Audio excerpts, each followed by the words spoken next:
Beyaz Zambaklar ülkesi Finlandiya'nın başkenti Helsinki'den herkese merhaba. Finlandiya'ya ilk defa geliyoruz. Bayağı merak ediyorduk aslında. Mayıs ayının ortası olmasına rağmen kuzey havası hakim, gayet soğuk. Ama beklendik şekilde de temiz ve sade.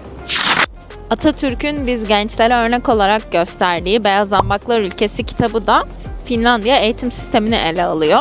Bu ülkenin kalkınma hikayesi ve eğitim sistemi Atatürk için de bayağı ilham verici olmuş. O yüzden sadece gezmek değil, biraz bakıp da düşünmelik bir yer burası. Finlandiya'nın başkenti Helsinki, Baltık deniz kıyısında bulunuyor ve 330 bin tane adaya ev sahipliği yapıyor.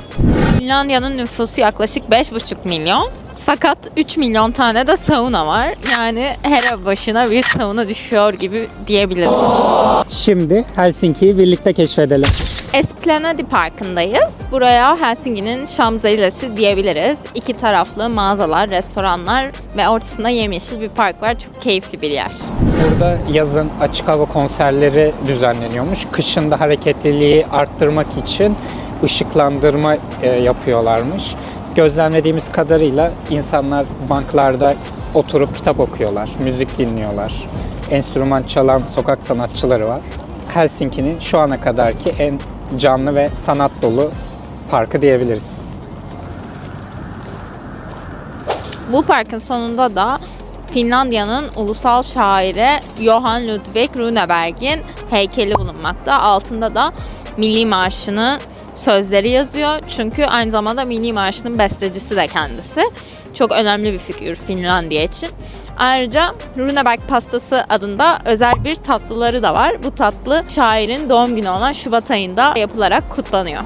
Karadeniz'deki çay bardağı heykelimizi kıskanıp buraya da bir döner heykeli yapmışlar. Şaka tabii ki. Burası bir şapel, sessizlik şapeli. Kamppi bölgesinde bulunuyor. Kamppi, Helsinki'nin merkez bölgelerinden bir tanesi. Aynı zamanda birçok farklı aktiviteyi de buralarda bulabilirsiniz.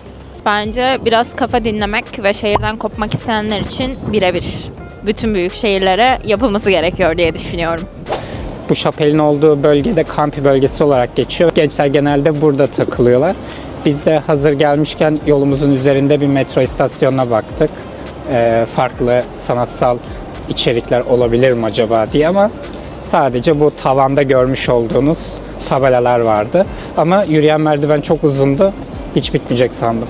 Kamppi meydanından bir dakika yürüdüğünüzde başka bir meydanımsı bir yere geliyorsunuz. Burada 20. yüzyıla ait Helsinki fotoğrafları var.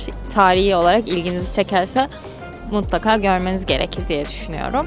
Ve ilerlediğimiz zaman park gibi bir yere geliyoruz. Çocukların oynadığı, kaykay yaptığı, tümseklerin olduğu bir yer ama aslında bunun altında Amos Rex adlı bir sanat müzesi mevcut.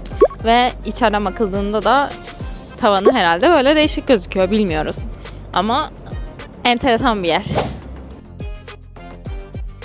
1899'dan beri aktif olan bu yemek pazarında somon çorbası içtik. Ama bunun dışında da rengeyi eti deneyebilirsiniz ve Fin mutfağından farklı tatlar tadabilirsiniz. Burası Finlandiya'nın meclisi. 200 milletvekili burada görev yapıyor. Mimarisi klasik ve sade.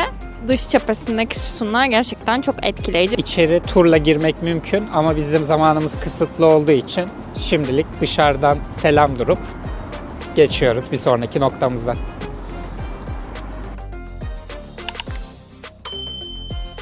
Şu an Mayıs arkadaşlar bu arada. Biz yine kışın geziyoruz diye bize sitem etmeyin lütfen. Kışın gezmiyoruz, Mayıs'tayız ama hava soğuk.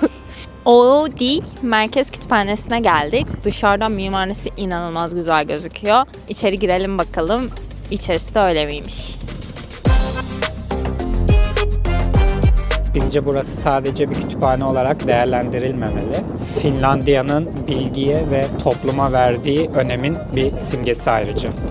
cam duvarlarından park manzaraları da izlenebiliyor. Gerçekten herkesin vakit geçirebileceği bir yaşam alanı yaratmışlar. İçerisinde 3D yazıcılar, oyun alanları, çocuk parkı, sinema salonu, ücretsiz mutfak bile var.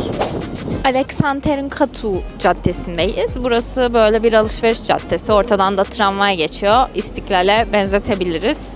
Bayağı kalabalık. Arkamızda da Dünya Ticaret Merkezi de bulunuyor. Güzel bir bölge.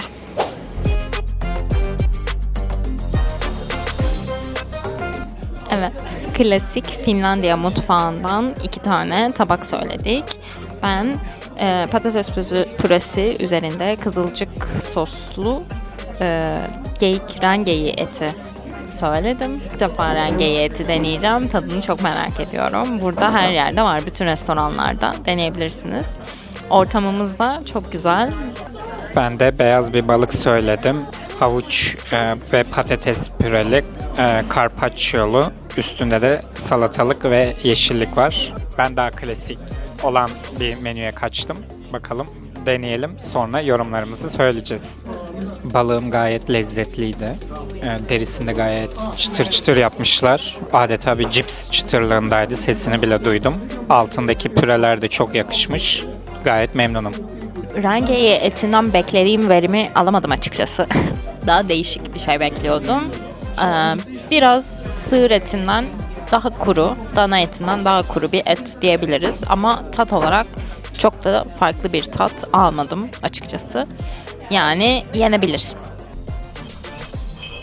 1969 yılında yapılan kiliseye geldik. Bu kilisenin özelliği granit kayaların içine yapılmış olması. Burası benim favori yerlerimden bir tanesi oldu. Çok sesli konuşamıyoruz çünkü kilisedeyiz ve kubbesi de bakırdan yapılmış. Gerçekten çok enteresan bir mimarisi var. İçerideki akustik ses çok güzel. Konserlerde yapılıyormuş zaman zaman. İçerisi gerçekten çok enteresandı. Normal bir mimari yapı değildi. Sanki doğal bir mağaranın içine gelmişiz. Orayı da bir dini anma yeri yapmışlar gibiydi. Klasik kiliselerden çok farklı. Bugün Helsinki'deki 2. günümüz ve fark ettik ki her yerde bayrak asılı. Şu şekilde ve ileride görebileceğiniz gibi bütün apartmanların önünde. Dün böyle bir şey görmemiştik. Allah Allah, bugün tatil mi dedik. Ve baktık ki Finlandiya'nın Avrupa Birliği'ne katılmasının 30. yıl dönümüymüş ve bunu kutluyorlarmış. 9 Mayıs. Böyle de bir bilgi. Bu arada burası İskandinavya'daki 3. ülkemiz. Daha önce Kopenhag ve Oslo videolarımız da var. Onları da izlemek isterseniz sağ üst köşedeki linkten ulaşabilirsiniz. Oslo'da biraz daha doğa vardı. Kopenhag'da çok renkliydi. Ama Helsinki'nin de kendine ait güzel bir sakinliği var. İnsanların burada huzurlu yaşadığını hissedebiliyorsunuz. Şehrin simgesi Helsinki Katedrali'ne geldik. Beyaz sütunları ve simetrik merdivenleriyle gayet görkemli duruyor. Ama biraz şanssızlık da yaşadık. Bir cephesi tadilatta. Full kendisini görebilseydik daha güzel olurdu ama bu hali bile gayet muhteşem. Neoklasik mimarinin Finlandiya'daki en belirgin örneklerinden bir tanesi. 1852 yılında inşa edilmiş. Altın haçları ve yeşil kubbesiyle çok zarif. Aşağıdaki Senato Meydanı da aynı mimari dilde Devlet Konseyi, Helsinki Üniversitesi ve kütüphane gibi yapılar burada. Merkez tren istasyonunu görüyorsunuz sağ tarafında ve buradan çıktıktan sonra Rautaitori Nasıl?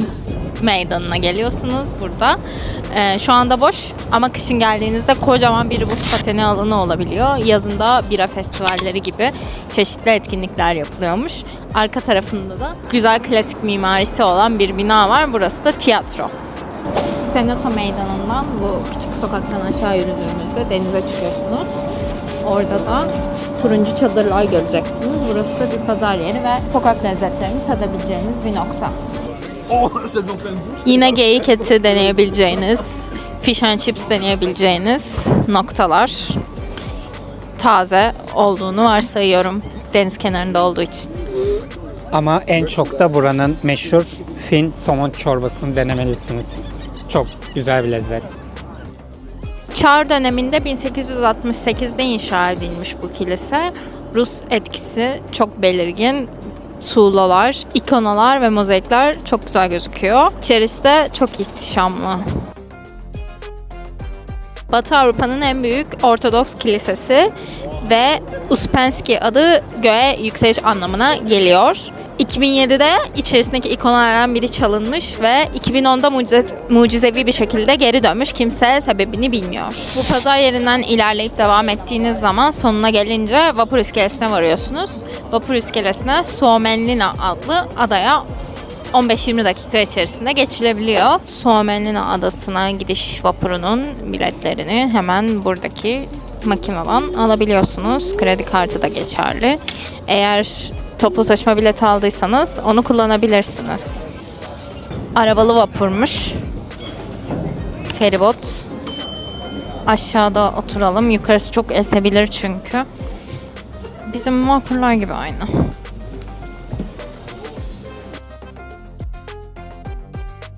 Şimdi feribottan indik. Haritada Blue Route denen bir yürüyüş yolu parkuru mevcut. Adanın önemli noktalarını bunu takip ederek görebilirsiniz. Biz de şimdi o yolu takip ederek gezimize başlıyoruz. Toplamda 1,5 kilometre civarında bu rota. Ama biz bol bol durmayı planlıyoruz. Çünkü her noktanın tarihi bir değeri olduğunu araştırdık.